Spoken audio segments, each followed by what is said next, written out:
Vamos abrir nossa Bíblia, Evangelho de Lucas, capítulo 16. Evangelho escrito pelo médico Lucas, capítulo 16, vamos ler do versículo 1 ao versículo 13. Disse Jesus também aos discípulos: havia um homem rico que tinha um administrador, e este foi denunciado como quem desperdiçava os seus bens. Então, mandando-o chamar, lhe disse: que é isto que ouço a teu respeito? Presta contas da tua administração, porque já não pode mais continuar nela. Disse o administrador consigo mesmo: que farei? Pois que meu senhor me tira a administração, trabalhar na terra, eu não tenho força.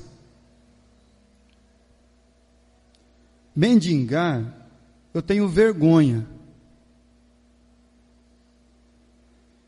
Eu sei o que farei, para que quando for demitido da administração, me recebam em suas casas. Tendo chamado cada um dos devedores do seu senhor, disse o primeiro: quanto deves ao meu patrão? Respondeu ele: 100 cados de azeite. Então disse: toma aí a tua conta, assenta-te depressa e escreve 50. Depois perguntou ao outro: tu quanto deves? Respondeu ele: 100 coros de trigo. Disse-lhe: toma a tua conta e escreve 80. E elogiou o Senhor, o administrador infiel, porque se houvera atiladamente, porque os filhos do mundo são mais hábeis na sua própria geração do que os filhos da luz. E eu vos recomendo que das riquezas deste mundo iníquo fazei amigos, para que quando estas vos faltarem, estes amigos vos recebam nos tabernáculos eternos. Quem é fiel no pouco, também é fiel no muito. Quem é injusto no pouco, também é injusto no muito. Se, pois, não vos tornardes fiéis na aplicação das riquezas de origem injusta, quem vos confiará a verdadeira riqueza? Se não vos tornardes fiéis na aplicação do alheio, quem vos dará o que é vosso? Ninguém pode servir a dois senhores, porque ou há de aborrecer-se de um e amar o outro, ou se devotará a um e desprezará o outro. Não podeis servir a Deus e às riquezas. Vamos orar mais uma vez ao nosso Deus. Vamos ficar de pé, meus irmãos? Oremos. Pai das misericórdias, grandioso Deus, queremos então, Senhor, te render graças por tudo que o Senhor já tem feito por nós, pela salvação, pela vida eterna, pelo reino celestial, pela tua palavra em nossa vida. Obrigado, Senhor, por tão grande privilégio ser chamado de teu filho, mesmo, Senhor, sabendo nós que não há nenhum mérito para que isso pudesse ser feito, a não ser por causa do seu amor, da sua graça e da sua misericórdia. Queremos pedir então, Senhor, perdão pelos nossos pecados, faltas que cometemos, Senhor, sempre contra o nosso irmão, contra o nosso próximo, contra a tua palavra, contra a tua santidade. os nossos pensamentos malignos, Senhor, as nossas ações malignas. Nos perdoe, Senhor. Pai querido, quero também, Senhor, pedir pelos enfermos, por aqueles, Senhor Deus, que estão aí há muito, Senhor, já enfrentando as enfermidades desta vida. Pedimos que o Senhor esteja mesmo, Pai, com o teu poder, estabelecendo mesmo, Senhor, reestabelecendo a saúde de todos estes, Senhor, que estão sofrendo. Tenha misericórdia, Pai, de cada uma dessas vidas. Pai de amor, clamo pela vida do Fábio e continuo clamando por ele, Senhor. Tenha misericórdia dele, Pai. Pai querido, abençoa, Senhor, todas as almas que estão aqui. Abra, Senhor, os seus corações, seu entendimento, e também peço, Senhor, que o Senhor esteja consolando aqueles que também não vieram. Pai da misericórdia, cuida mesmo, Senhor Deus, destes que não estão aqui nesta noite. É em nome de nosso Senhor Jesus, o Cristo, que oramos, agradecidos sempre. Amém, Pai Celestial.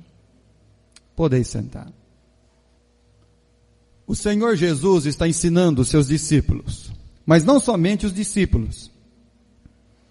O Senhor Jesus sempre tem ao seu redor aqueles que estão buscando ouvi-lo e aqueles também que estão buscando ocasião para poder surpreendê-lo. E Jesus sempre foi cercado dessas pessoas. Jesus sempre foi ali, meus irmãos, de alguma maneira, cercado por aquelas almas sedentas, que queriam mesmo ouvir sua palavra, que tinham ali, meus irmãos, como a gente gosta de dizer, tinha sede da palavra, né? Tinha desejo por ouvir a palavra de Deus, anseio.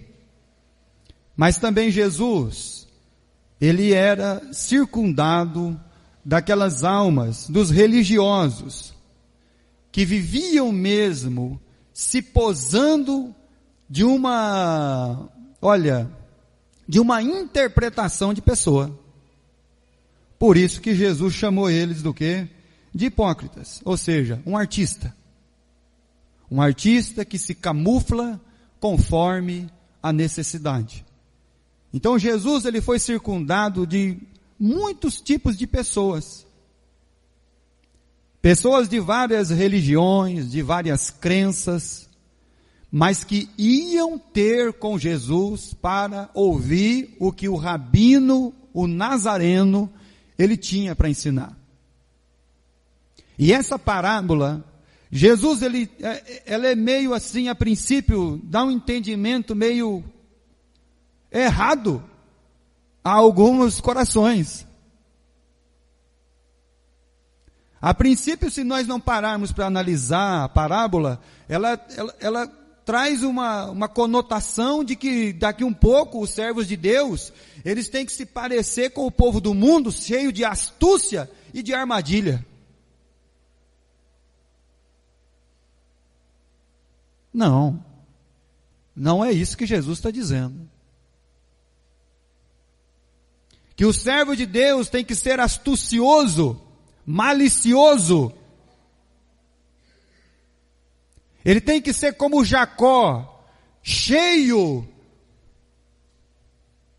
de armadilhas. Não.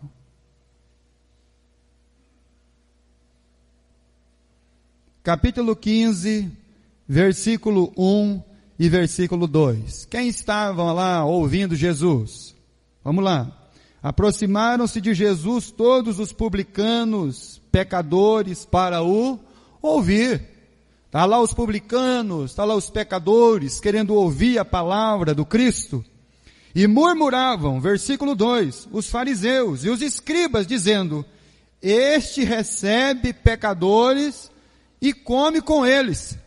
Então Jesus está ali, meus irmãos, circundado mesmo de toda esse tipo de pessoa, estas almas. E aí, antes de Jesus falar a parábola do administrador perdulário, você pode notar que Jesus, antes da parábola do administrador perdulário, ele falou sobre o pai com 2 filhos. Ele falou sobre aquele que saiu de casa, o mais moço, que pediu para o pai: eu quero a minha parte e eu quero ir embora.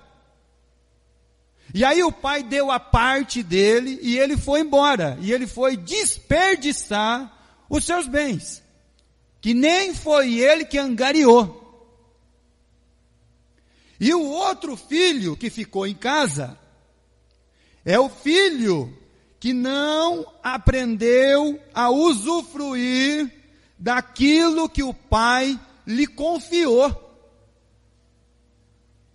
Então, antes de falar do administrador infiel, Jesus fala sobre os 2 filhos, Jesus fala do perdulário, daquele que estava dentro, que ficou dentro de casa, mas que não teve os olhos do seu entendimento aberto para ele usufruir aquilo que o pai confiou a ele. Então Jesus está contando essas parábolas e está trabalhando mesmo no coração desses homens que estão aqui. Capítulo 16, versículo 14. Olha só, os fariseus que eram, o que, irmãos? Avarentos. Eles eram cheios de avareza. A avareza fazia parte da vida deles. Fazia parte do seu ser. Então eles eram avarentos e ouviam tudo isso. E o que? Zombavam, ridicularizavam Jesus, o Cristo e a sua palavra. É para esse tipo de alma que Jesus está pregando. É para essas almas, meus irmãos, que estão lá para zombar daquilo que Jesus está pregando, a palavra do Pai. Jesus então falou sobre o pai e os 2 filhos, falou sobre o administrador infiel. Depois você pode notar que Jesus ele vai falar sobre o rico e o Lázaro. Um homem que tinha riqueza e um outro que já estava cheio de chaga. Um que tinha tanto que colocar na mesa, ele tinha tanta coisa para colocar em cima da sua mesa, que o Lázaro desejava pegar as sobras da mesa. E imagine que sobra que era. Porque a Bíblia diz que esse homem, Jesus contando a parábola, diz que ele vivia regaladamente, esplendidamente. E Lázaro a mendigar, cheio de chagas. Os cães lambendo as chagas abertas. E aí Jesus então chama os homens à atenção e começa a falar. Versículo 1 do capítulo 16. Disse Jesus também aos seus discípulos: havia um homem rico que tinha um administrador, e este lhe foi denunciado como quem estava a desperdiçar, a dissipar, a defraudar os seus bens. Esse homem rico contratou um administrador para cuidar dos seus bens. Mas esse administrador, ele era um administrador relapso, um administrador perdulário, que estava mesmo ponhando a perder aquilo que não era dele. E aí, chegou a notícia aos ouvidos do Senhor: olha, o seu administrador está ponhando a perder aquilo que o Senhor confiou para ele administrar. Então, o que ele passou a fazer? Ele passou a desperdiçar capítulo 15 do Evangelho de Lucas, versículo 13. Passados, e aí nós vamos falar sobre o filho mais moço. Passado não muitos dias, o filho mais moço, ajuntando tudo o que era seu, partiu para uma terra distante e lá dissipou todos os seus bens, vivendo dissolutamente. Então esse administrador, ele tem as características do filho mais moço que foi embora. Daquela parábola que Jesus está contando. Dessa alma que não sabe administrar a sua vida. E nem aquilo que lhe foi confiado. Meus amados irmãos, Jesus está dizendo, olha, o homem rico contratou um camarada, mas esse camarada, ele é o espertalhão da vida. Sabe como é que é o espertalhão, irmão? O espertalhão é aquele que alcança uma posição, mas alcança não porque ele tem os requisitos para estar lá. Ele alcança a posição porque ele é o espertalhão desse mundo. Ele é aquele que usa da astúcia e da malícia para chegar aonde aquele que realmente tem toda a instrução para estar lá e fazer o trabalho. E aí você pode perceber que ele é o espertalhão, porque quando ele faz as considerações, que agora ele vai ser demitido pelo seu patrão, quando ele faz as considerações da sua real possibilidade, olha só o versículo 3, o que ele mesmo diz. Então, quais são as considerações da sua real possibilidade? Vamos lá. Disse o administrador consigo mesmo, que farei? Pois o meu senhor me tira da administração. Trabalhar na terra, talvez sua tradução traz, não posso, ou não consigo, ou não tenho força. Mendigar, ser um mendigo, praticar mendigância, eu tenho vergonha.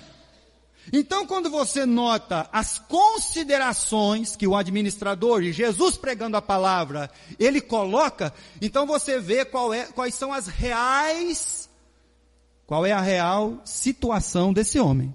Ele é o esperto que chegou naquele lugar pela sua esperteza. Ele é o Zé Carioca. O Walt Disney não podia ter inventado um personagem brasileiro mais espetacular do que o Zé Carioca. O esperto. Aquele que quer passar a perna em todo mundo. E aí o espertalhão, quando olha para a sua real situação, ele diz assim, olha, eu podia cavar vala, mas eu não consigo, eu não tenho força. Eu podia mendigar, mas é vergonhoso. Então suas reais condições são essas. Porque ele é aquele que Jesus diz lá em Mateus capítulo 7. Abra sua Bíblia, por favor. Mateus capítulo 7. Evangelho de Mateus, capítulo 7, versículo 26 e 27.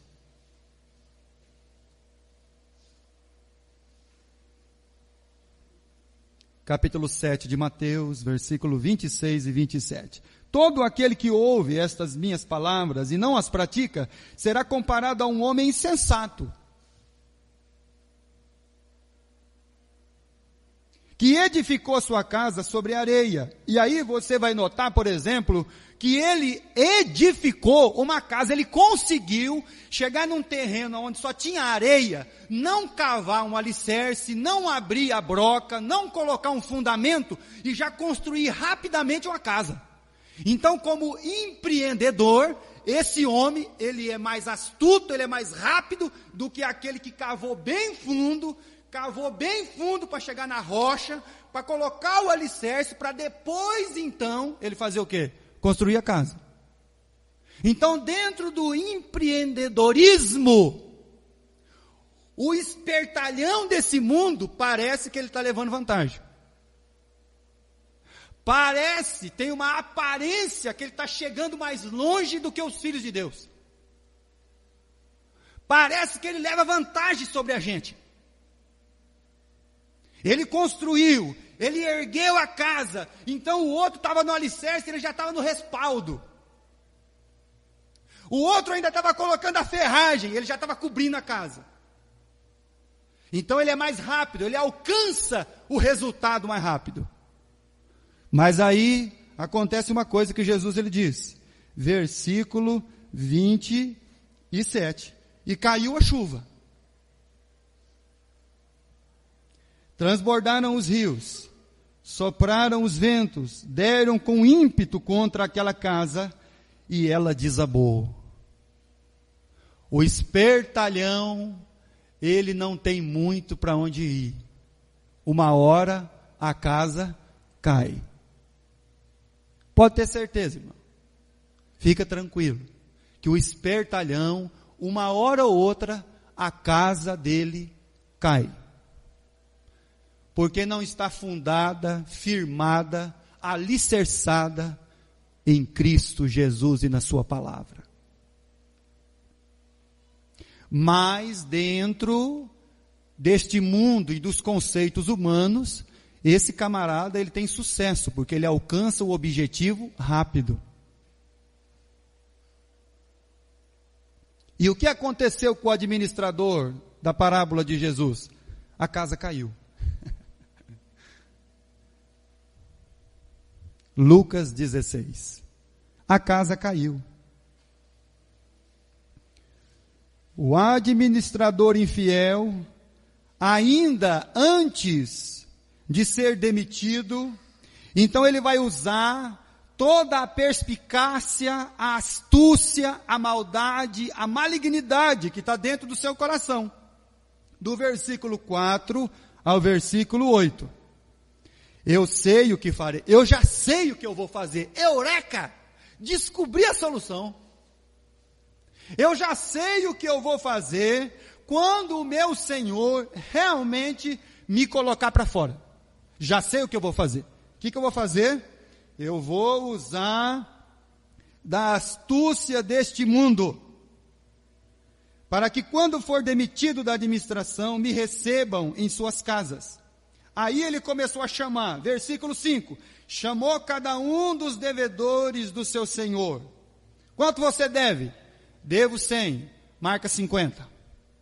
Porque agora você tem uma dívida para comigo. Esse é o espertalhão, irmão. O espertalhão, ele defrauda um, para que o outro tenha uma dívida para com ele. Quando você vê o mundo da corrupção funciona desse jeito. É um amarrando o outro de corda curta. É um espertalhão sendo mais esperto do que o outro, até um dia que a casa vai cair para todo mundo. Chamou os outros devedores. Quanto você deve? 100, marca 80. Quanto você deve? Eu devo 50, marca 30. E você, quanto você deve? Eu devo 150, marca 100. Com isso, eu estou angariando de uma maneira desonrosa, o que, irmão? Uma lealdade de pessoas. Nós precisamos de pessoas leais ou pessoa fiel, irmão? Eu quero perguntar uma coisa para a sua vida. Você precisa na sua vida de pessoa fiel ou leal? Porque o leal, irmão, ele vai ter um pacto de lealdade com você dentro das suas infrações. Porque você nunca vai querer um pacto de fidelidade, porque aquele que é fiel para com você, ele vai ser uma denúncia para tudo aquilo que está de errado na sua vida.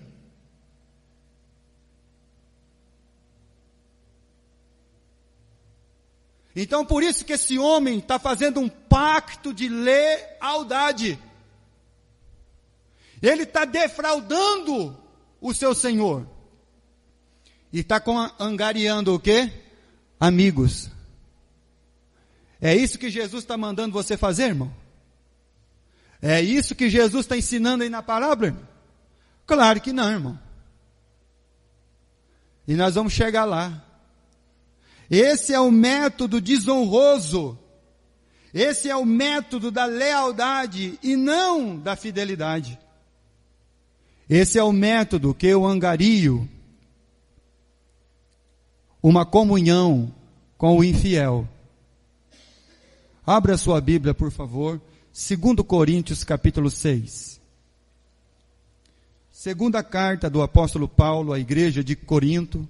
2 Coríntios, capítulo 6. Então você precisa pensar uma coisa na sua vida. Eu quero um pacto de lealdade ou de fidelidade? Se você tiver uma pessoa só leal a você, irmão, então você está enrolado. Se você tiver uma pessoa fiel, você está bem.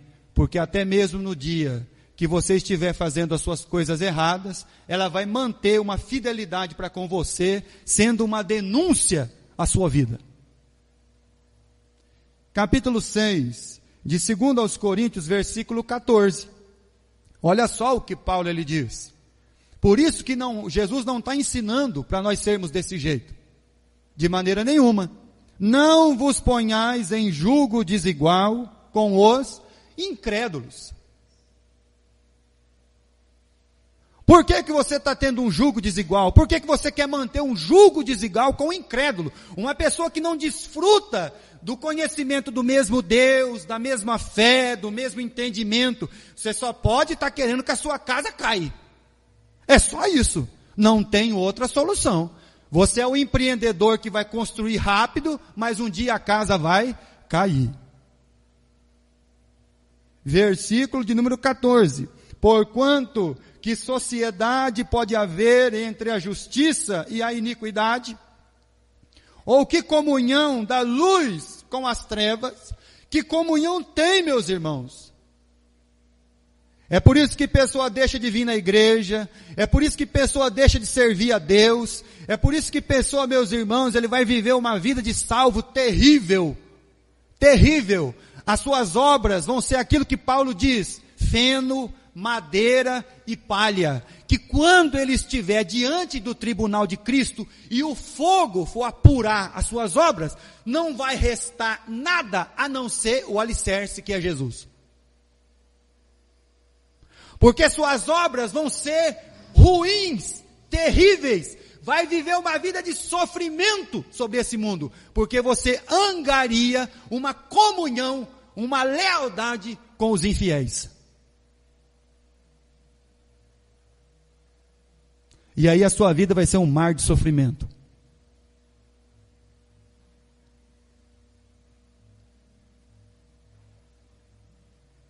E aí você não pode dizer um dia, você não foi avisado. E você não foi alertado. Ele arrumou a solução. Eu vou granjear os amigos. Capítulo 16 de Lucas. E aí Jesus ele diz assim, versículo 8. E elogiou o Senhor, o administrador infiel, porque se houvera atiladamente, porque os filhos do mundo são mais hábeis na sua própria geração do que os filhos da luz, os infiéis. Versículo 9. Esse versículo aqui, vamos lá. E eu vos recomendo das riquezas deste mundo iníquo, ou de origem iníqua, fazei amigos, para que quando estas vos faltarem, estes amigos vos recebam nos tabernáculos eternos. Muito bem. Agora, o que Jesus quer nos ensinar com essa parábola, irmão? Primeiro, quem é o dono de tudo, irmão? Quem é dono de tudo, irmão? A quem pertence todas as coisas, irmão? Não importa se você tem papel, se você tem escritura, se você tem o recibo, não interessa, irmão. De quem é tudo, irmão? Fala para mim, de quem é? É de Deus mesmo, irmão? Tem certeza? Mas nós vivemos como não.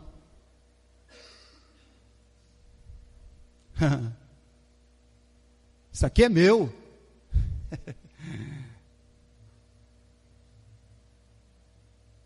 Nós não vivemos assim não, irmão.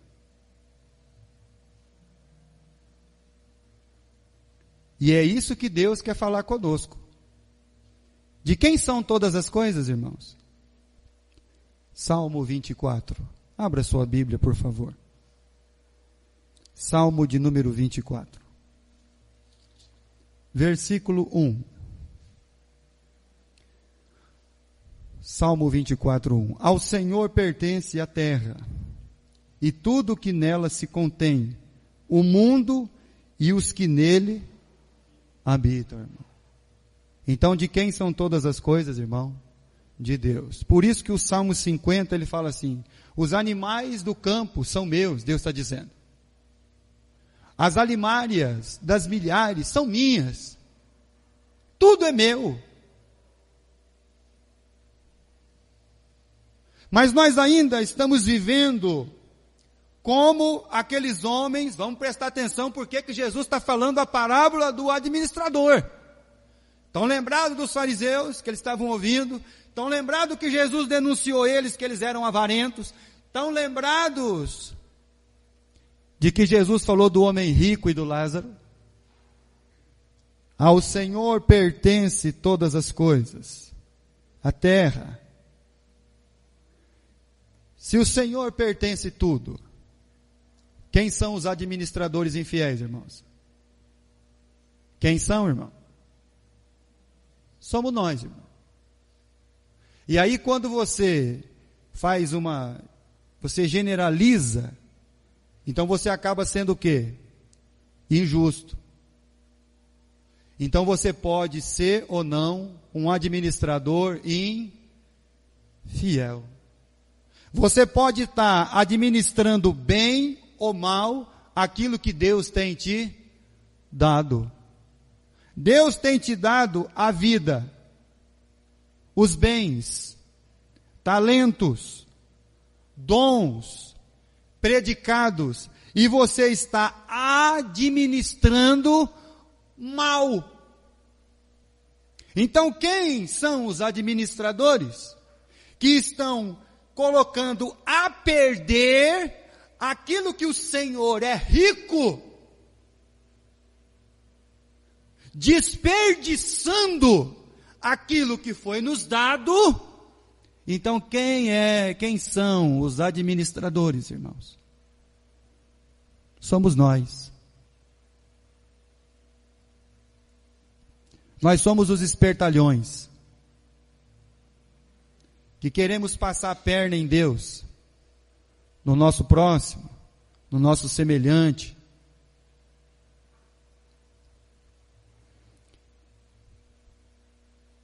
E tudo que Deus tem feito, dado a vida, os bens, os dons, os nossos predicados, tudo vem de Deus e tudo é de Deus. Por isso, meus irmãos, que o apóstolo Paulo, ele diz que quando nós estamos usando mal ou desperdiçando ou sendo um mau mordomo daquilo que nos foi confiado, é nesse momento que nós somos o mau administrador. Então, quando nós chegamos nessa qualidade de infiel administrador, quando nós usamos tudo aquilo que Deus tem nos dado, vamos lá, a vida, os bens, os dons, os predicados e tudo mais que Deus tem nos dado, somente para uma causa, a nossa, a minha. E aí Paulo denuncia esses homens, essas almas e esses corações. Abra sua Bíblia em 2 Timóteo capítulo 3. A Deus pertence todas as coisas. Isso nós já temos a informação. 2 Timóteo capítulo 3. A partir do verso 1 ao verso 5. Sabe, porém, isto, que nos últimos dias sobrevirão tempos difíceis, pois os homens serão amantes de si mesmos, egoístas, avarentos, jactanciosos, arrogantes, blasfemadores, desobedientes aos pais, ingratos, irreverentes, desafeiçoados, implacáveis, caluniadores, sem domínio de si, cruéis, inimigos do bem, traidores, atrevidos, enfatuados, antes amigos dos prazeres que amigos de Deus, tendo forma de piedade e negando-lhe, entretanto, o poder, foge também destes. Então Paulo denuncia, quando nós somos os administradores infiéis, o lá da parábola, quando nós usamos tudo aquilo que Deus tem nos dado, a vida, os bens, os dons, os nossos predicados, tudo em favor de uma única pessoa, nós mesmos. Quando a nossa vida não é voltada para o próximo ou para o nosso irmão, quando a nossa vida, ela gira em torno do nosso próprio umbigo. Quando nós temos aquilo que Jesus denunciou, não acumuleis para vós tesouro na... Ou você acha que você vai ser o faraó? Você vai construir lá uma catatumba bem grande para colocar todos os seus pertences que você angariou nessa vida, para que quando você morrer, tudo te acompanhe. Meu irmão. Não vai dar certo.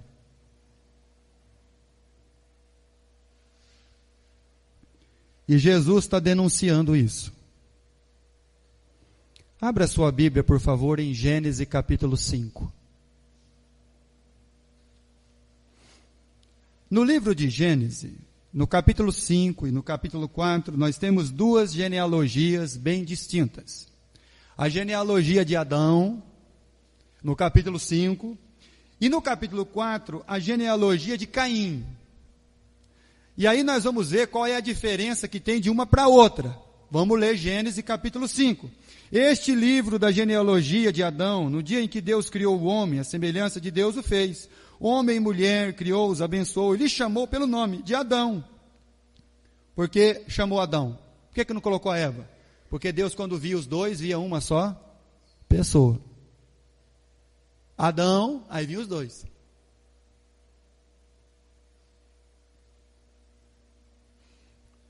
No dia em que foram criados, viveu Adão 130 anos, gerou filho, a sua semelhança, conforme a sua imagem, ele chamou Sete. Depois que gerou Sete, viveu Adão 800 anos e teve filhos e filhas.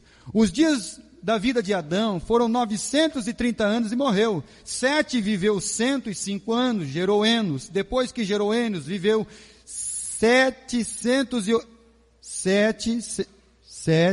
807 anos. Viveu 807 anos e teve filhos e filhas. Todos os dias de Sete foram 912 anos e morreu. Enos viveu 90 anos, gerou a Cainã. Depois que gerou a Cainã, viveu Enos 815 anos e teve filhos e filhas.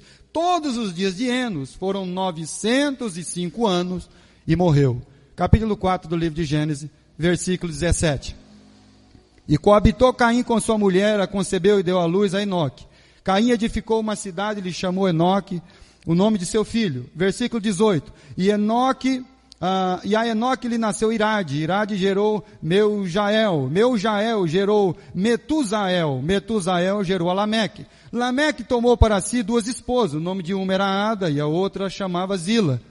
Ada deu à luz a Jabal. Esse foi pai dos que habitam em tendas e possui gado. O nome de seu irmão era Jubal. Este foi o pai de todos os que tocam a harpa e flauta. Qual que é a diferença aqui, irmão?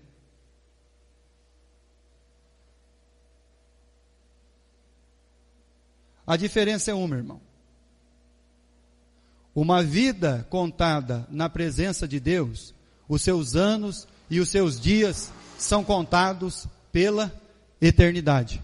Por isso que você sabe quantos dias viveu Adão, quem ele gerou, quem gerou o Sete, quem gerou o Enos, até chegar no Noé, até chegar a todas as genealogias. Você sabe que esses dias da vida destes homens foram diante de Deus.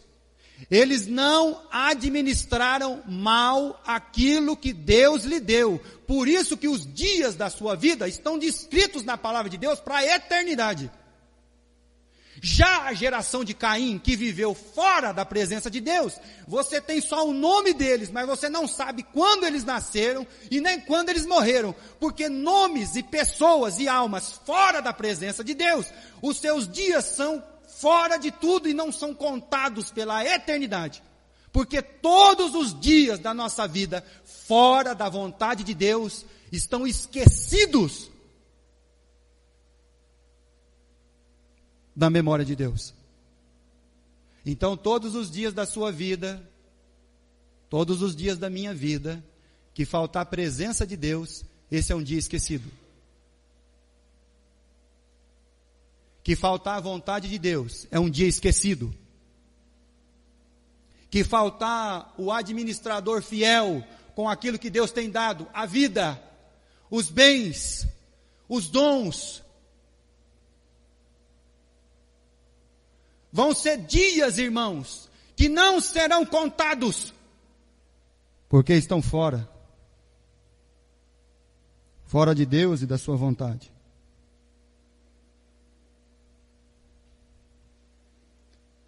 Lucas capítulo 16. Mas pastor, Deus não está chamando a gente aqui no versículo 9, para a gente ser o Robin Hood evangélico? Não, irmão. Deus não está falando para a gente pegar o dinheiro do Petrolão, da Lava Jato, e distribuir aos pobres. Porque esse dinheiro, se caísse na mão de um servo de Deus, e ele passasse para todas as outras pessoas, esse dinheiro continuaria sendo o que, irmão? Sujo. E o que Jesus está dizendo, irmão? De riquezas da iniquidade, ou de um mundo iníquo. Porque João, quando escreve lá, em 1 João, ele diz o que, irmãos? Sabemos que somos de Deus, mas o mundo inteiro jaz no maligno, irmão.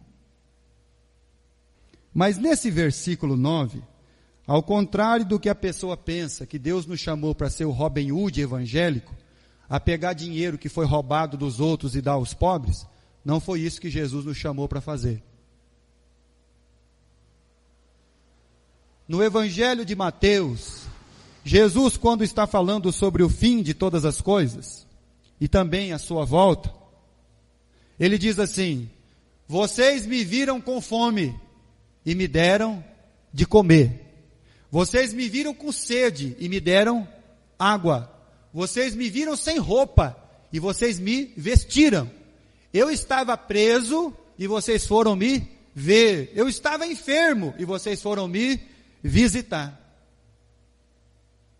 Aí os discípulos não entenderam. Não, mas quando que nós vimos o Senhor com fome? Todas as vezes que você olhar para um dos meus pequenininhos e dar um copo de água para eles, você está fazendo para... Então o que nós estamos fazendo com aquilo que Deus tem nos dado, irmão?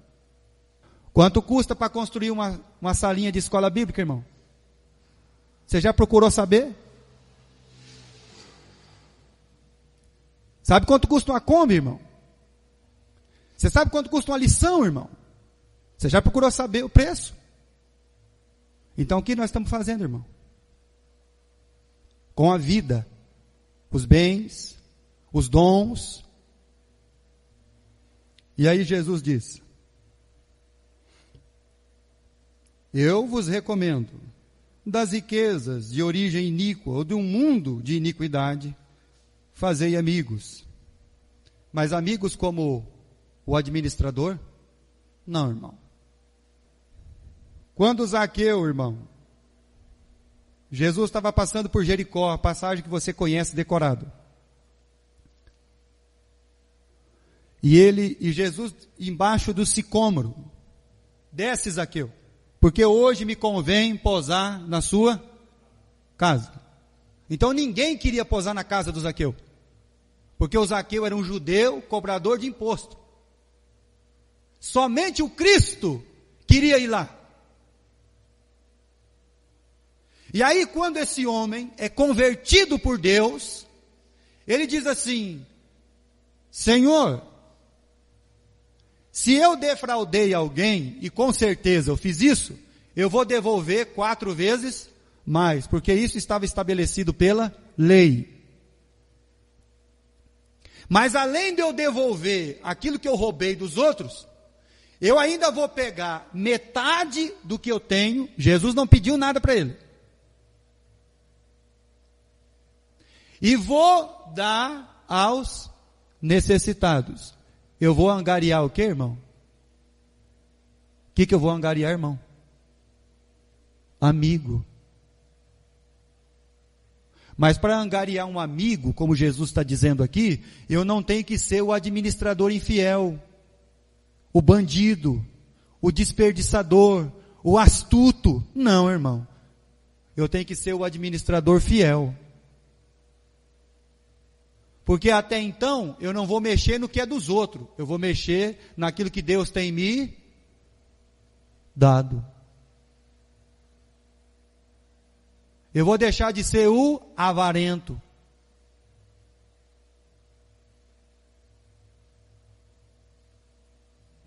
Granjeai amigos.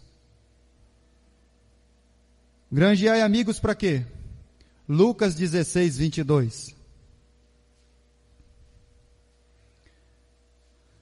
Aconteceu morrer o mendigo e ser levado pelos anjos para o seio de Abraão. Quando o rico estava no inferno, quem ele viu lá no seio de Abraão? O Lázaro.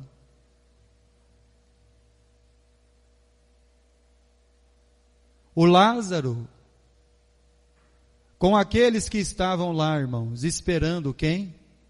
O Lázaro. Granjeai amigos, para que eles te recebam, aonde? Nos portais eternos. Jesus não está falando de amigos, irmãos, desse mundo da iniquidade, não. Jesus está dizendo, amigos que te recebam nos tabernáculos eternos. Pessoas que vão olhar para você mesmo. E o dia em que você fizer falta nesse mundo, como um filho de Deus, essas almas terão, irmãos, o desejo de um dia chegar na glória e encontrar você lá. Porque você não viveu para você mesmo. O que nós aprendemos aqui na segunda carta de Paulo aos Coríntios, irmãos? Que Cristo morreu, primeiro, aliás, nós vamos aprender ainda, né? Me perdoe. Mas que Cristo morreu para que nós não vivamos mais para nós mesmos. Granjeiem amigos, irmãos. Pedro, quando ouviu Jesus falar assim, olha, aquele que deixou tudo para me seguir, vai receber um cêntuplo a mais. Um cêntuplo de irmãos e irmãs. É esses amigos que Jesus está dizendo, irmãos. São amigos mais do que um irmão. Que vão saber olhar para você e socorrer você na hora da necessidade. E aí Deus não vai deixar o nosso coração ser um coração o quê? Avarento. E o que essa parábola nos ensina? Vamos encerrar lendo Colossenses capítulo 2. Colossenses 2. Essa parábola nos ensina que, como administradores fiéis daquilo que Deus tem nos dado, nós vamos então poder proporcionar para que outras almas, as suas dívidas, como as nossas, sejam o quê? Pagas, quitadas diante de Deus. Quando você for um administrador fiel, então Deus vai trabalhar por você, em você e através de você. E você agora vai proporcionar para que outras almas, as suas dívidas diante de Deus sejam apagadas por causa do Evangelho. Colossenses capítulo 2, versículo 13. E a vós outros, que estáveis mortos pelas vossas transgressões e pela incircuncisão da vossa carne, vos deu vida juntamente com ele, perdoando todos os nossos delitos, e tendo cancelado o escrito da dívida, que era contra nós, e que constava de ordenanças, ao qual nos era prejudicial, removeu inteiramente, encravando-a na cruz. E despojando os principados e as potestades, publicamente os expôs ao desprezo, triunfando deles na cruz. Uma outra coisa que essa parábola nos ensina, que através da nossa vida, como aquele que vai administrar, ou ser o mordomo daquilo que Deus tem nos dado, nós vamos poder, irmãos, através do Evangelho da nossa vida, proporcionar para que outras pessoas sejam então também perdoados, apagados, todas as suas dívidas diante de Deus. Agora você precisa colocar no seu coração qual administrador você vai ser. Como que você vai exercer a mordomia que Deus tem te dado. E o que Deus tem te dado? Os talentos. Enterrando os talentos. Pois é. Acumulando os bens. Fica tranquilo que a traça rói, a ferrugem corrói e o ladrão rouba. Mas o reino dos céus permanece para sempre.